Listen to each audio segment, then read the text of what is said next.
Welcome. My name is Michelle. I am your emotional resilience coach, and it is fantastic to have you join me today. What I like to do is I like to empower you. I like you to just no longer be a victim in your own life. So often, it feels like our lives are happening at us, that we don't have a choice, that we don't have an opportunity, circumstances come along, things that we don't want happen. It just feels messy and confusing. And I was there once upon a time. I was in that place. I was pretty stuck in that thinking. And I discovered along my journey that life happens for us, not at us. And it is really exciting when you're able to shift your thoughts and your beliefs and your focus, and you're able to open yourself up to how does life work for me? And when you're able to see that, the opportunities that open up, the joy, the love, everything is just so much sweeter. You go from just surviving, you feel like times you're eking through existence, to just really thriving and enjoying what life has to offer you. So today what I want to do is just chat to you really briefly about choosing your thoughts. Sit down and look at some thoughts and beliefs that you have about yourself, about others, about the world, and which ones, even though they might feel true, are not true. Which ones, even though they might be your truth right now, your reality, can you put a little question mark against and say, well, is this serving me?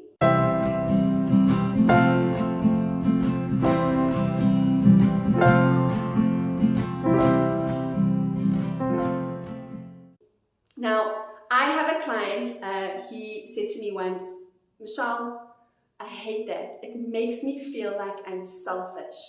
And so I have had some time to think about how to reframe that thought. And I've reframed it to, is this effective? All right? Is this going to be working for me, or is this belief working against me?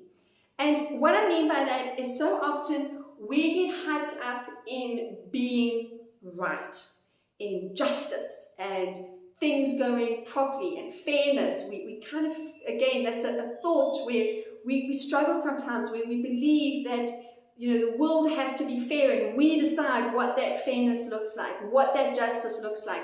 And if it doesn't look the way we believe it does, then we get really up in arms, we get angry, we get defensive, and we just don't have a good time, right? We feel like we are eking, this icky push against the mud all the time. And I'll give you some, for instance, everyday little life. It could be things like you get cross driving, right? You could be driving and you could see somebody cut in front of the car in front of you, and that car maybe needed to brake and you had to brake late, and you get cross and you throw up your hands and you scream and you shout, or somebody cuts it straight in front of you when they're supposed to have yielded. All sorts of things go wrong when we're driving. We don't know what's going on. We don't know if there's a rush. We don't know if they're just being selfish, if they're just being careless. We don't know, but we take it very personally. And we scream and we shout and we throw up our hands and we really gesticulate to let people know that we are unhappy. We don't like this. This is not right. And oftentimes it isn't right. Oftentimes they are in the wrong. But there are times when it is appropriate for us to yield. And the reason why I say that is because we have a finite amount of energy and time. Our most precious resources are our time and our energy.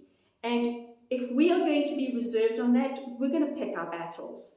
All right, maybe we're tired and we're ratty and we just don't have the energy for it, and we go, all right, you go ahead of me, clearly it's important for you, you go along. The ways and means in which they're doing it is not right, but we're going to let them have it.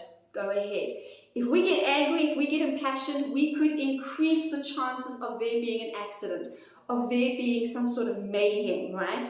And us just being calm, being collected, being in the present moment, acknowledge this person is not in the right, but I'm not going to get all twisted about it. It's not going to be effective.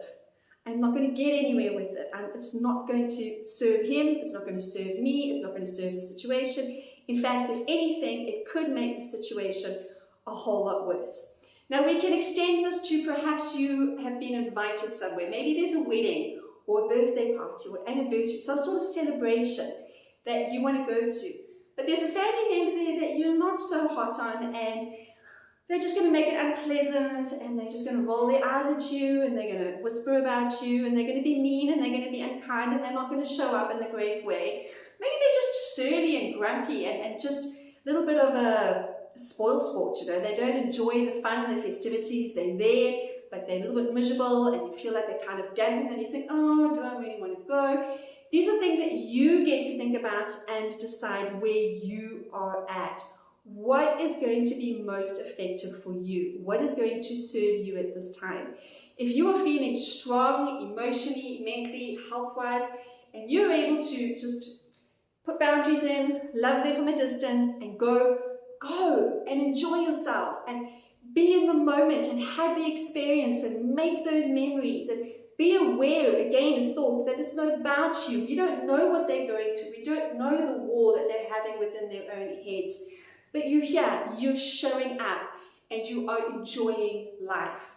If you are not feeling good, if you're not feeling strong, you might want to come up with some serious boundaries before you go. Or you might choose, it's not going to work out for me. I'm not going to be able to be the person I want to be. So this one I'm going to sit out. And you're going to have to weigh the pros and cons of it. But what we're going to keep coming back to, what we keep wanting to look at, when dealing with our lives, we are dealing with our thoughts. Our thoughts, our imaginations have such creative power. It creates our lives. Yes, things happen and we get curveballs thrown at us, and spanners in the work, and cans get opened and worms everywhere. And yes, absolutely, these things happen. And we have an opportunity to choose how we're going to respond to it, how we're going to process it, how we're going to accept it, the next thing we want to do, the next step we want to take. We get a choice all the time. Sometimes, as we get more practice at our choices, they become quicker and better. Other times, we need to take a step back and think about it. But to create the life that you want, to feel more empowered, to feel like this is a life that is working for you and not at you, that it is in your favor, a question that can be an absolute game changer, one that I practice every single day of my life, and it is a really good thing for you to practice, is to ask yourself the question, is this serving me? In other words, will this allow me to be the most effective in my life, whatever that might look like right now? We hate to be wrong, all right? The brain doesn't like to be wrong. The brain pre-decides a lot of things, and then that becomes our new reality, right? The brain just keeps going back there, right? This is what I decided, so this is what it has to be. Sometimes new evidence comes in about somebody, be it good or bad evidence, which might change our viewpoint. But again, we get to decide what we're going to let in, what we're going to believe, what we're going to let go. We get to decide that by asking ourselves the question, is this serving me? Will this new information be effective in me showing up as the best version of myself so that I can really lean into and have the best time of my life? Those are just some thoughts. Tell me, what do you think? What do you think about the words, do they serve you? Does this serve you? Is it being effective? What thoughts do you have that you want to work on, that you want to believe about yourself, that allows you to show up, be more effective and more empowered in your own life? Do let me know in the comments below. Don't forget, please, to like, share, leave a comment, subscribe, send it to people who you think this could help. All of us growing together, this community that I can see of us learning to stand together in our power. I'm really excited for it. Thank you, and have a most fantastic day.